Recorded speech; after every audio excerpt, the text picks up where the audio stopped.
What's going on, Nerd Nation? This is Sleevecard. I'm signing in, and today, guys, we're going to be doing a deck review of the Pokemon X and Y Breakthrough Noivern theme deck, Night Striker. But before we get into that, guys, I do want to give a quick shout out to Peter N, Nathan MC, and Step Waves for all leaving comments down in the last video and winning some TCG code cards. So I will have that out in you guys' inboxes once I'm done recording here, while I'm waiting for it to render and whatnot. But thank you to everybody that did leave a comment, like the video, and subscribed. And stay tuned because there's always going to be more chances to win codes and stuff like that. But today, without further review, we are going to look at the Noivern Breakthrough Night Striker deck. So I have already opened it because I wanted to test it out first. But usually in the package, or in the box rather, when you open up, there was all the usual stuff: the coin, damage counters, rulebook, all that jazz. But I've already tested it out. I did have a friend that wanted to learn how to play, so I got this theme deck, and I figured, while I'm testing it, why not do a review for you guys? So it is a Psychic and Dark themed deck. So I'm just taking all the energy off for you guys. So it's Psychic and Dark themed. Noivern obviously is the main promo card. So I've already kind of organized them out so I can give you guys my thoughts. So the main deck, so let's go through the cards here. So the first set, we are going to have a Noibat, if I can peel them off here, we're going to have a Noivern and Noibat line. It's a 4-2 line, so you have the four Noibats and the 2 Noiverns. This is going to be the one that's going to do most of your work, guys. Noivern is actually, like I said, you have your top loader and you have the one regular foil card that comes in, or I'm sorry, non-foil card that comes in it. So this is going to be the card that does most of your work. I don't know if I can get it in close enough. It's kind of hard on these dragon type cards to get the text in good. But essentially you have tuning, which lets you shuffle your hand into your deck, and then you draw cards equal to what your opponent has, which can be useful situationally. But the big one is going to be Air Slash, which does 120 damage for 1 Psychic, 1 Dark, and 1 Colorless. But then you have to discard 1 energy. So this is actually, like I said, it's going to do most of your damage. This is going to be your main card to get out with 100 HP. It works really well if you get Professor's Letter and you get Fisherman, which are like 2 of the trainer cards. I'll show you later on the deck. But that's going to be really good because with Noivern having to discard 1 energy, it really helps to be able to replenish energy in your hand and do those kind of things. So it works really well with some of the trainer cards.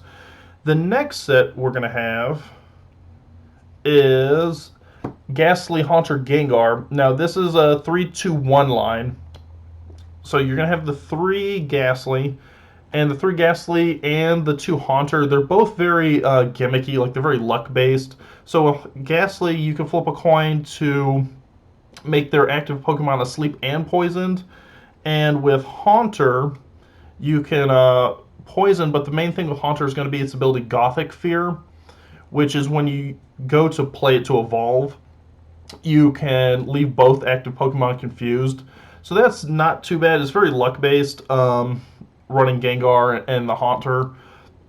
But it does work nice if you use like Switch and things like that, where you can kind of bring it in, confuse both of them on the evolution, and then swap out your active Pokemon to curative special conditions. So that's always very useful. But the main one here is going to be Gengar, guys. So Gengar is obviously the final evolution, and it comes with 2 attacks. So I'm not sure how much you can read because it's very small text.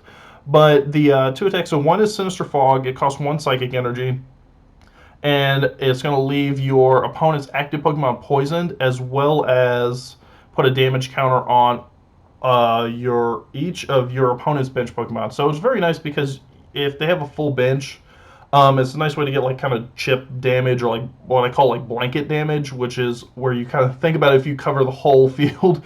So I like to call it blanket damage, but it's nice like chip damage on everything, as well as getting that poison in.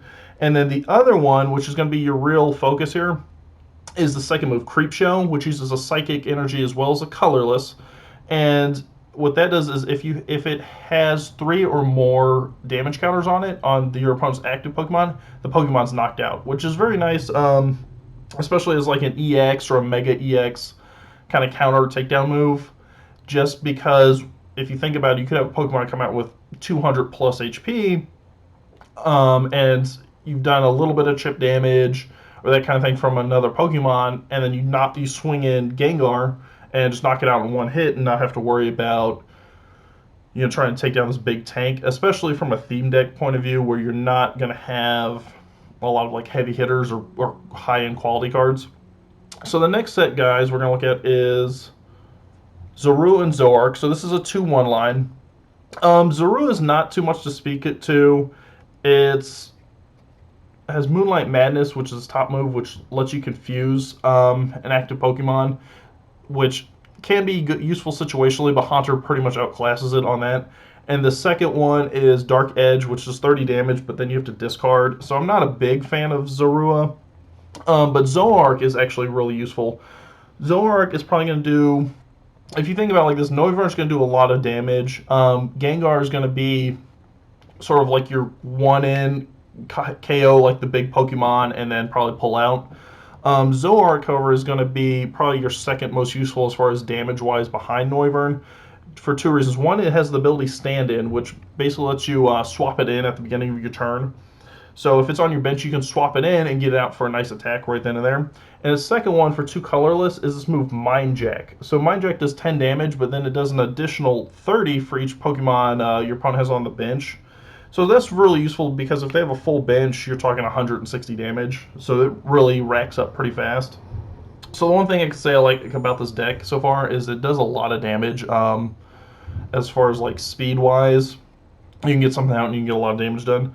The next set is Teddiursa and Ursaring. So there are two Teddiursa, two Ursaring, which I'm always a big fan of. Not so much because Teddiursa and Ursaring, which, they are cute. I do love the little bear cubs because I like Beartic, or I like Cubchoo as well.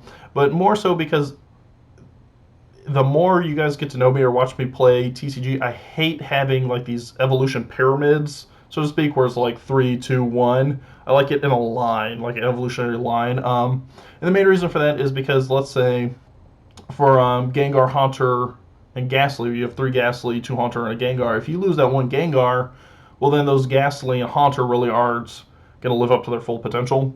So anyway, so we have the 2 Teddiursa and the Ursaring. The Teddiursa, honestly, it's got nice HP. It's got a 70 HP for a basic, which is decent, especially a basic that evolves, because usually you see that on basics that aren't going to evolve so much, like a Wobbuffet or a Tauros, Miltank, those kind of things. But the move's really bad. It takes 2 colorless to do 30 damage.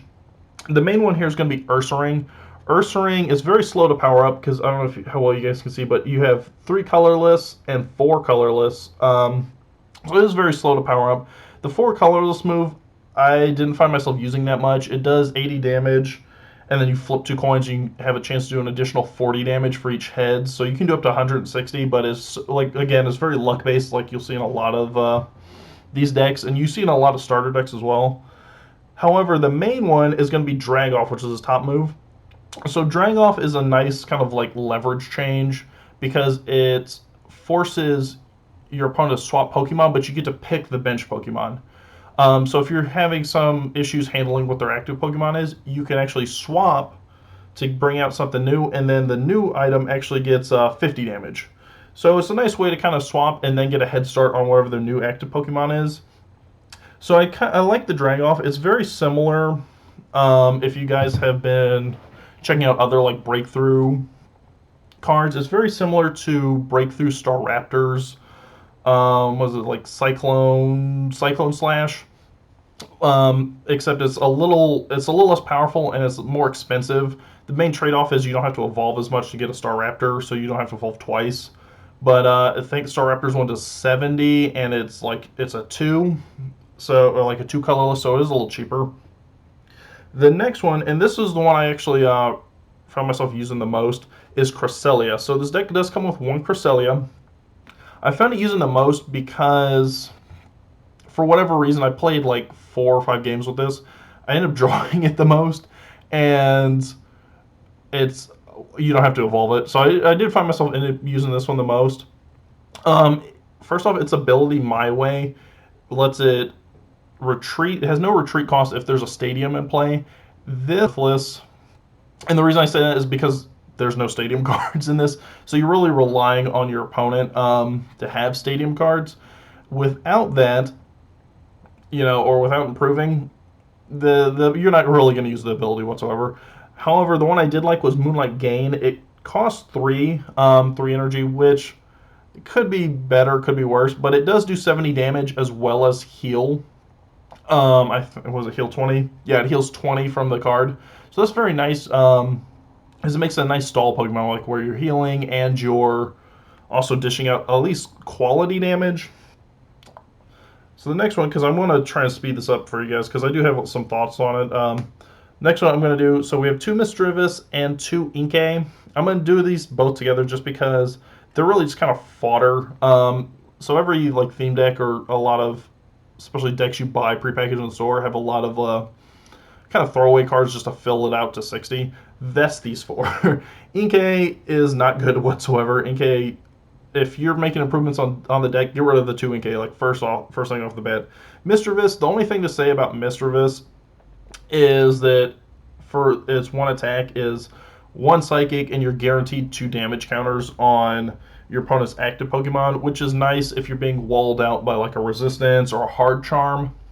But other than that, it's not going to happen. The next one, so we do have 2 Wobbuffet would be the next set. Wobbuffet, once again, it's another one where like swap it out, just swap it out. And it's not because it's not as bad as Inkay or Misdreavus, but it's not that great. So essentially, you have the 1 colorless that lets you flip a coin to prevent any damage on your next turn if you get heads. And the main attack is going to be Rolling Tackle. So Rolling Tackle costs 3, but for 50 damage. So it's too expensive, really, to make it super valuable, because there's items where you could get 50 damage off for 2 energy or even 1 energy in very rare cases. But you can get cheaper, better options. The next set is going to be Ralts and Corillia. These are ones I actually do like quite a bit. Ralts is nice just because it lets you heal. So the Nap, if I can get nice and close. Nap, I don't know what's going on with my camera lately. So Nap lets you heal 30 damage. Smack, not so much. Smack is like Teddy Ursa, but worse, where you're paying 2, but you're only getting 20. But Corillia is the main one that you're going to look at. So Corillia, and I'm reading so much just because I know it's hard to kind of see it yourself. Cresselia does 1 Psychic and uses the move Beckon, which lets you get a support card out of your discard pile and put it back into your hand. So it's really useful because if you play any kind of TCG, like Pokemon TCG, competitively or even online, you know that the trainer cards are really what drives the deck. So the trainer cards drive the deck because it helps your draws and it helps you get the right Pokemon out and all that kind of stuff. So Ralts and Corillia, or Corillia in particular, it's very good at that, because once you use those Pokemon, or use those trainer cards rather, you're going to want to get them back because there's not a lot of trainer cards in this deck. So Beckon's very useful. It's not going to win you the deck, or it's not going to win you the matches, but it will give you like great trainer support that's going to help you get where you need to be. So if you've used, let's say, Tierno's in this deck, lets you draw 3 cards. If you use Tierno, it's a great way to pull it back out to get more of a draw. We talked about Fisherman when I was talking about Noivern there a second ago. It lets you get Fisherman out so you can get more energy cards back onto your deck, so you can keep using Noivern and whatnot. Excuse me. So with that being said, so now we're on to the trainer cards. So with the trainer cards, I'm doing them in batches just because I want to speed this deck up, or speed this conversation up a little bit. So you have Fisherman and you have Professor's Letter. Fisherman lets you get 4 basic energies out of your discard pile and put in your hand. And Professor's Letter does something similar, but it lets you get 2 and it's out of your deck to your hand. So these are actually really quality cards that have just to power up Noivern and get those energy cards. So the one thing you're going to see with this deck is, if you want to be really successful, is you get Noivern out with Air Slash, and then you make sure that you have enough energy in your hand to make up for that discarding, because every time you use Air Slash, you have to discard 1. Next up, you have Pokemon Center Lady. So Pokemon Center Lady is like one of the few healing methods, so it's always a decent thing to have with you, especially when you get to that point where you're about to lose Noivern, or you're about to lose Cresselia, or one of the ones that you really need. So this is just nice and useful, and you can recycle it, of course, with Corillia. And it's also like one of the only healing ways to heal in this deck. I think like Noibat can heal, Ralts can heal, Cresselia can heal, but only themselves. So this is one of the few ways where you can heal everything else. Then you have two copies Tierno, and you have Giovanni's Scheme. Tierno is decent in pretty much every deck, just because it lets you draw 3 cards. So it's a good way to just kind of replenish your hand. Giovanni's Scheme, it's the one I know they put a lot of focus on in this deck in particular. Giovanni's Scheme gives you a little bit of flexibility because essentially what it does, it lets you choose one. So it has 2 effects, so you can either draw cards until you have 5 in your hands, or you can add 20 power onto your attacks for this one turn. So the 20 power, I found it, I was using it once or twice just to give me like that little oomph I needed to KO something. The draw 5 into your hand, not so much, only because, like I said, if you want this deck to be successful, you want to have big hands. You need, like, the deck works well if you have a big hand with a lot of energy in it, so that way you're building up your base to power up Noivern, to discard Noivern, or discard energy from Noivern, to then use Fisherman to bring it back to your hand and kind of like continue that loop. So you're going energy to hand, hand to Noivern, Noivern to discard, discard to hand, and you just kind of keep doing it. So you're not going to find so many times where you're going to have less than 5 cards in your hand if you're really playing this deck up to like its full potential and full synergy. So that being said, like, it's a decent card, provides some quality flexibility, but it would definitely be better in other decks, just not so much this one.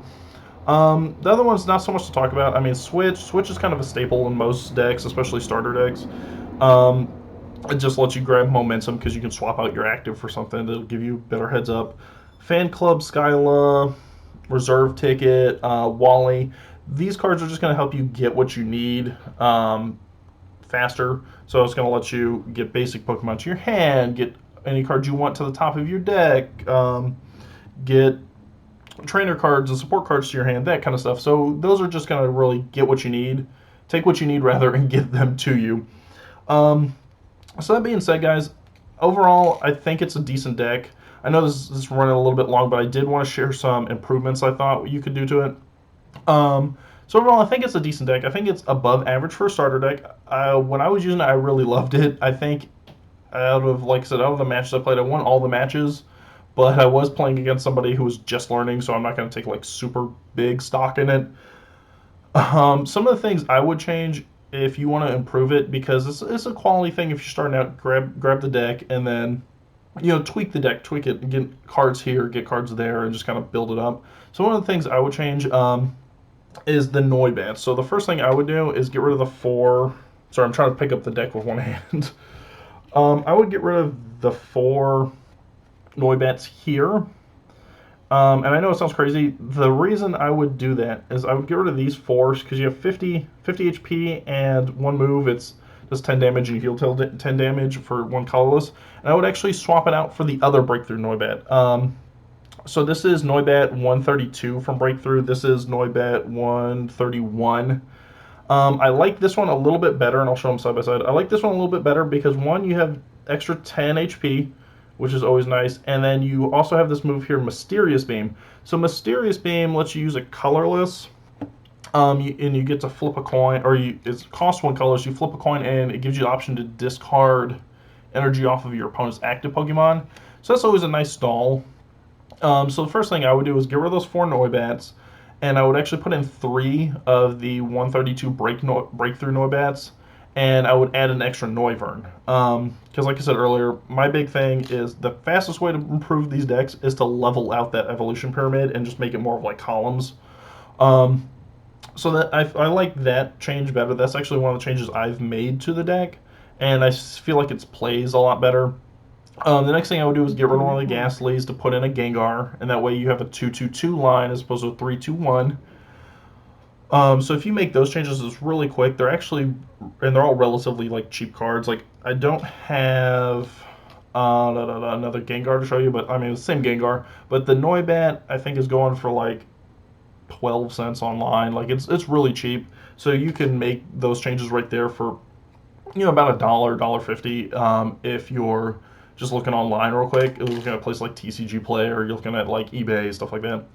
Um, the next thing I haven't done yet, but I'm actually planning on doing, is getting rid of the 4 Mischievous, or the 2 Mischievous, 2 Inkay, so those 4 cards, and I want to replace them with 2 Doduo from Breakthrough. This is the Doduo that's in Burning Spark, so it's the Breakthrough 115. And I don't have a copy of it, but essentially, the reason I want it is for 2 colorless. It lets you do Doduo Delivery, which is a move that draws a card. And then on top of that, I also want to add 2 Mysterious Treasure Dodrios. So that way you have the 2 Doduos and the 2 Dodrios. And again, it's a really cheap kind of upgrade. But sorry, the Dodrio is actually very useful because it pairs well with Gengar's like Creepshow move, where you can knock out the Pokemon that has like 3 damage counters on it. Because Dodrio lets you do 3 damage to like evolved Pokemon on the bench or active, so you can pick I think it's 3 evolved Pokemon and do 3 damage counters on each one. So that's really useful because then you can swing out Gengar, use Creepshow, and KO whatever that Pokemon is that's causing you issues. Two other ones. The 2 other things I was really thinking about is, so like Wobbuffet.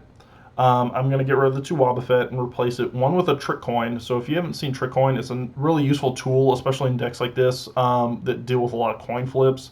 It just helps maximize your opportunities to get heads or tails or whatever you're looking for. And then with the other space that I'm freeing up with the second Wobbuffet, I'm actually going to devolve, I guess you would say, and add Why-Not. So I wanted to add a Sandstorm Why-Not. Because Why-Not, it actually lets you search for Pokemon that you need out of the deck and pull them out, and that includes evolved Pokemon, basics, any of that kind of stuff. So it's going to let you really bring that out, so then you can search for your Noiverns, and you can search for your Noibats, and whatever it is that you need, Corillia, that kind of thing.